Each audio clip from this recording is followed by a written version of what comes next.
एक मित्र ने पूछा है, मन इतना अशांत क्यों रहता है, जल्दी एकाग्र चित्त नहीं होता है, क्या करना होगा? आत्मविस्मरण से मन अशांत रहता है, आत्मस्मरण से मन शांत रहता है। सीधा साधा समीकरण है। जब भी मन अशांत है मतलब आत्मविस्मरण हो गया, स्वयं को तुम भूल गए हो। स्वयं को याद रखने के क्या तरीके हैं?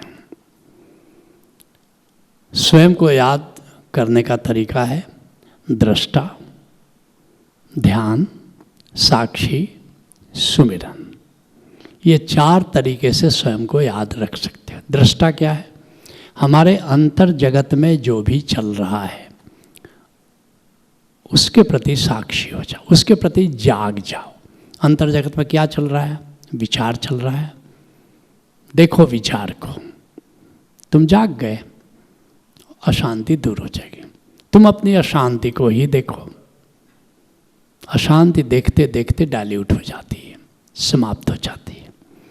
और क्या कर सकते हो? सांसें चल रही हैं अंतर जगत में, गहरी सांस, और सांसों के प्रति जाग जाओ, अर्थात तुम्हारे बोध के साथ सांस चलने लगे, अशांति दूर हो जाएगी। जैसे लोग कहते हैं ना, जैसे क्रोध आ गया तो क्या करना है? गहरी सांसें लेनी है और गहरी सांसों के प्रति जागना है।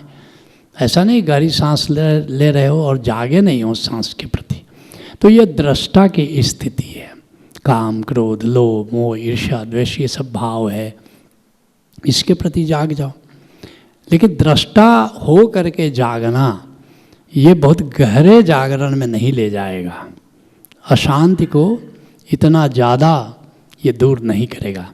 इससे गहरी बात अब क्या है? अपने निराकार के प्रति जाग जाओ, अपने निराकार को देखने लगो, और ये ध्यान की स्थिति है। इससे अशांति विदा ले लेती है, बहुत शांति उतरती है ध्यान से। इससे भी अगर गहरा जाना चाहो तो फिर क्या करना है?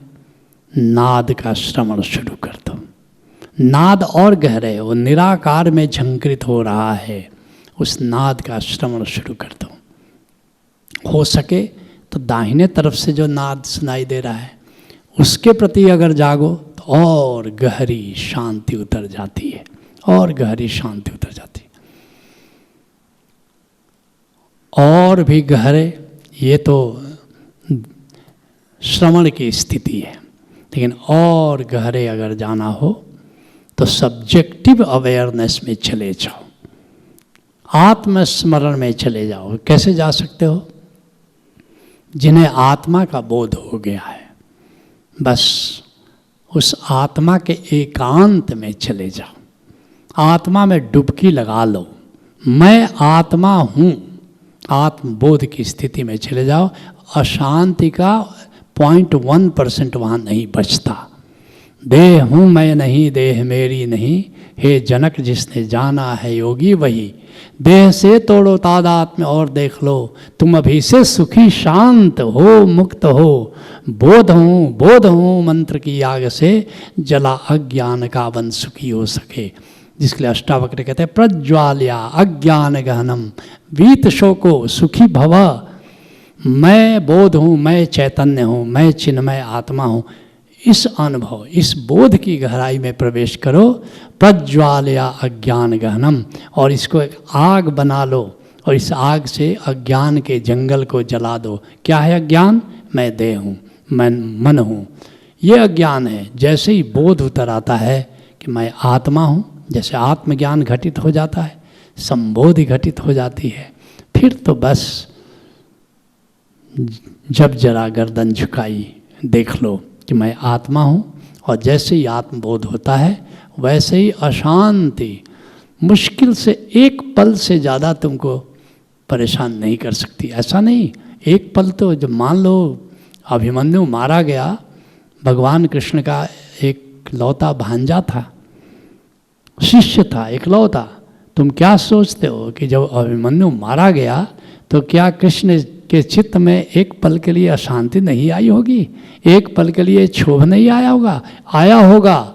लेकिन हम में और तुम में इतना ही और कृष्ण में इतना ही अंतर है कि हमें जब क्षोभ आता है तो घंटों हमें क्षोभ में डुबाए रखता है, और भगवान कृष्ण के चित्त में जब क्षोभ उतरता है, 1 सेकंड आया, 1 सेकंड बस, तुरंत बोध हो गया, हो मैं तो आत्मा हूँ, न जहाँ कुछ क्षरण होता है न जहाँ कोई पूर्ण होता है।